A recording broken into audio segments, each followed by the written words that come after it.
pelnīja aplausus, jo uzvarēja sīvā cīņā komandu no Ventspils, VTO, ar rezultātu 8-3 un attiecīgi lūdzu Mārtiņu komentāru.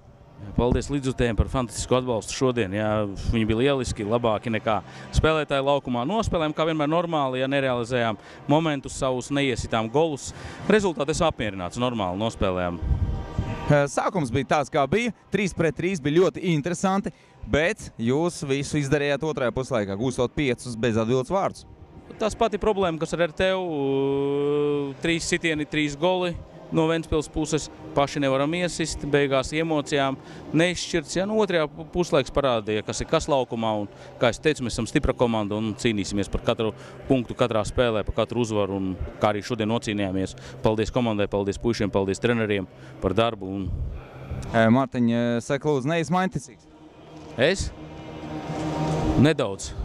Tu zini, ka tev braucot uz Daugavpils, tomēr šos krekls nāksies samainīt? Pagājušajā gadā tieši pret šiem krekliem es neesmu mainticīgs, esmu pret otriem, jo ar otriem mēs novinnējām gan otro līgu, pagājušajā gan trešo līgu, ja, un es uzskatu, ka tie mums ir tie veiksmes krekli. Ja. Par šiem mēs, principā, esam tikai Latvijas kausu vasarā vinnējuši tev futbolā.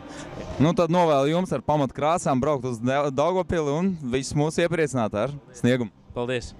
Paldies, Mārtiņ!